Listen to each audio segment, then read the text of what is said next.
امریکہ میں دہشت گردی کی منصوبہ بندی الزام میں پاکستانی نوجوان کو کینیڈا میں گرفتار کر لیا گیا. Department says a planned terror attack in New York City has been thwarted. امریکی محکمہ انصاف نے 20 سالہ شاذیب جدون کی گرفتاری کی تصدیق کرتے ہوئے کہا If we succeed with our plan, this would be the largest attack on U.S. soil since 9/11. History کا سب سے بڑا اٹیک پلان کر رہا تھا امریکہ پر. The suspect's name is Mohammed Shahzeb Khan. He is a 20-year-old Pakistani citizen. لیکن خیر اب اس طرح کے اور بھی بہت سارے انمول رتن ہیں، ہم نے کوئی ایک تھوڑی رکھا ہوا ہے، ہمارے پاس تو یہ لمبی لسٹ ہے. پاکستان ہمیشہ ان کے نیگیٹو سائڈ پہ آتا ہے، اس کا پورٹریل ہمیشہ ایز اے ٹیررسٹ اسٹیٹ کیا جاتا ہے. 20-year-old Pakistani national Mohammed Shahzeb Khan. اب یہ جو پاکستان کی وزارت خارجہ نیشنل اسمبلی کو بتا رہی ہے وہ یہ کہ 20,000 پاکستانی بیرون ملک قید ہے، جن میں سے 10,000 تو سعودی عربیہ میں ہیں. Nearly 1 year after Hamas attack in Israel تو ان کے اوپر حملہ کیا جائے. نیشنل میڈیا ہے، آپ کو تمام انڈینز وہاں نظر آئیں گے، چاہے وہ بڑے کے بڑے چینلز ہیں، بڑے بڑے آپ کے اخبارات ہیں، مڈل ایسٹ کے اخبارات ہیں، انٹرنیشنل ہے، CNN ہے، BBC ہے، میں نام لیتا ہوں. یہ کام جو ہے اصل میں کرنا چاہیے تھا پاکستان کی ایجنسیز کو، یہ کام کرنا چاہیے تھا پاکستان کی گورنمنٹ کو، یہ کام پاکستانیوں کا اپنا تھا کہ اس طرح کے لوگ جو ٹیرر پھیلاتے ہیں، ٹیرر کرتے ہیں، دوسری کنٹریز میں جا کے سرکاری خرچ پر PhD کرتے ہوئے بیرون ملک جانے والے 99 اسکالرز ہی غائب ہو گئے. یہ اس لیے بھی شرم کی بات ہے کہ مطلب سب ذلیل و خوار کروا دیا. اگر یہ کہا جائے تو غلط نہیں ہے. پاکستان کے نام کو بھی، اپنے ملک کے نام کو بھی تمام انٹرنیشنل میڈیا پہ اور پاکستان کے میڈیا پر بھی یہ چل رہی ہے اور انڈین میڈیا پر بھی یہ خبر چل رہی ہے. اور خبر یہ ہے کہ ایک پاکستانی نیشنل کو کینیڈا سے گرفتار کیا گیا ہے. کہ اب جو کچھ سامنے آیا ہے وہ بہت زیادہ خطرناک ہے. بہت حیران کیوں ہے، کیونکہ اب امریکہ کے ڈپارٹمنٹ آف جسٹس کی طرف سے یہ کہا گیا ہے، یہ اناؤنس کیا گیا ہے، یہ اعلان کیا گیا ہے، یہ ڈیٹیلز سامنے آئی ہیں جس میں FBI کی ٹیم نے ساری ڈیٹیلز بتائی ہیں اور ڈپارٹمنٹ آف جسٹس کی طرف سے یہ سب کچھ سامنے لایا گیا ہے. پہلے تو صرف یہ پتہ چل رہا تھا نا کہ کچھ ایسا ہوا ہے یا کوئی ایسی خبر سامنے آئی ہے، لیکن اب یہ کنفرم ہو گیا اور یہ پتہ چل گیا ہے کہ وہ بندہ اب تک کا ہسٹری کا سب سے بڑا اٹیک پلان کر رہا تھا امریکہ پر. تو یہ تو ابھی یہ سٹارٹ ہے. اگر یہ خبریں، یہ ڈیٹیل سامنے آئی ہیں تو اس کا مطلب ہے کہ یہ ایک بہت ہی بڑا منصوبہ تھا. تو اب کیا ہوگا؟ اب یہ کینیڈا میں تھا بندہ، شاہزیب خان جدون اس کا نام بتایا جا رہا ہے، اور شاہزیب خان جدون 20 سال کا ہے، 20 ایئرس کا، اور کہا ہی جا رہا ہے کہ اس کے پیچھے داعش ہے. یہ جو منصوبہ ہے سارا، اس کا تعلق ISIS سے نکلتا ہے.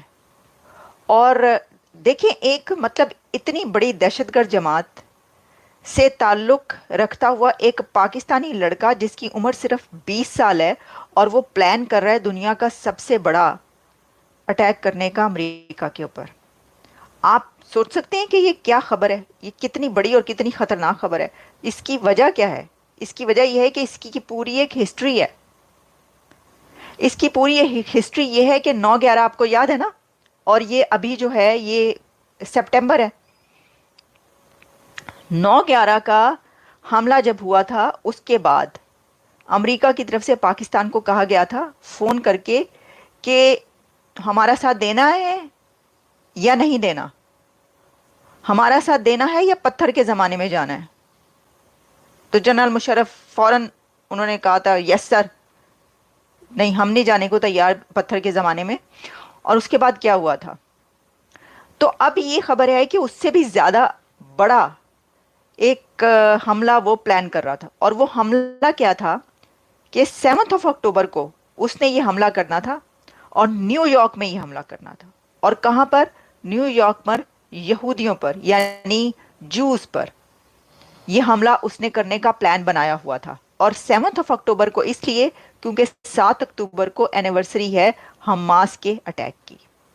حماس نے جو اسرائیل پر حملہ کیا تھا 7 اکتوبر کو، اس کی اینیورسری منانے کے لیے ایک پاکستانی 20 سالہ لڑکے نے، جس کا تعلق داعش سے بتایا جا رہا ہے، اس نے US امریکہ کے دل، امریکہ کے شہر نیو یارک پر حملہ کرنے کا سب سے بڑا پلاٹ تیار کیا ہوا تھا. یہ ہے خبر. یعنی یہ جو میں نے آپ کو ڈیٹیلز بتائی، اب آپ سوچیں کہ اس کی ہسٹری کیا ہے اور اب وہی ایک ایسا ہی بندہ. اچھا اس سے نکل کے آپ ذرا یہ سوچیں کہ اگر کچھ ایسا ہو جاتا تو پھر کیا ہوتا, پھر کیا ہوتا, پاکستان کے ساتھ کیا ہوتا پھر اگر یہ بندہ نہ پکڑا جاتا. تو پہلے تو یہ بڑے ہی شرم کی بات ہے, اس کو کنڈیم کرنے کی اس لیے ضروریت ہے کہ نوجوان نکل رہے ہیں کنٹریز سے کیا کرنے کے لیے, تعلیم حاصل کرنے کے لیے. ان کنٹریز میں آ رہے ہیں, پوری دنیا کے کنٹریز سے نوجوان ایجوکیشن حاصل کرنے کے لیے. کوئی ہارورڈ میں جا رہا ہے, کوئی آکسفورڈ یو کے میں جا رہا ہے, ان کنٹریز میں یہاں پر جتنی یونیورسٹیز ہیں وہاں پر پہنچ رہے ہیں, امریکہ, اور کوئی آ رہا ہے یہاں پر یوتھ کسی کنٹری کی آ رہی ہے رول کرنے کے لیے, ٹیک کمپنیز پر رول کرنے کے لیے, یہاں پر جابز حاصل کرنے کے لیے, یہاں پر بڑی بڑی کمپنیز کی میں پوزیشنز حاصل کرنے کے لیے. انڈیا کو دیکھ لیں آپ, ہمسایہ کنٹریز ہیں نا دونوں, وہاں کی نوجوان, وہاں کی یوتھ کس لیے آ رہی ہے؟ کبھی کوئی آپ نے ایسا یہ خبر سنی ہے کہ جی وہ بندہ پکڑا گیا ہے جس نے امریکہ پر جو ہے وہ حملہ کرنا تھا, وہ کہیں اور سے بس نکلے تو صحیح, وہ ہمیشہ پاکستان سے ہی نکلتا ہے. اب اس میں جو ڈیٹیلز آ رہی ہے نا, دیکھیں یہ اس لیے بھی شرم کی بات ہے کہ مطلب سب ذلیل و خوار کروا دیا. اگر یہ کہا جائے تو غلط نہیں ہے, پاکستان کے نام کو بھی, اپنے ملک کے نام کو بھی, اور اپنے ان پاکستانیوں کو جو ان کنٹریز میں موجود ہیں وہ بڑا صحیح اچھا کام کر رہے ہیں, ان کو بھی ذلیل کروا دیا, ان کو بھی ذلیل و خوار کروا دیا. اس کی وجہ یہ کہ یہ جب ایک بندے کا نام آتا ہے نا کسی ملک سے جڑا ہوا, تو وہ اس ملک کا نام آ رہا ہوتا ہے. اچھا اب اس کے اندر کیا ہے میں آپ کو بتاتی ہوں. ہاں اس میں یہ بتایا گیا ہے کہ has been charged with to attempt to provide material support and resources to designated foreign terrorist organization. He could face up to 20 years in prison if convicted. اور جو وہ کہا جا رہا ہے کہ وہ پتہ نہیں, مجھے تو یہ خبر وہ جو ARY پہ میں نے سنا, انہوں نے کہا انڈائٹمنٹ کی بات ہو رہی تھی کوئی ایسی, اور کہ یہ چارج بھی کر دیا گیا. یہ تو ہر جگہ پہ خبر چل رہی ہے, تو اگر نہیں, میرا خیال ہے کہ یہ اب ایسا ہی ہوگا. اور اس میں یہ ہے کہ وہ ڈٹرمن تھا کہ جو جوش پیپل ہیں here in United States nearly 1 year after Hamas attack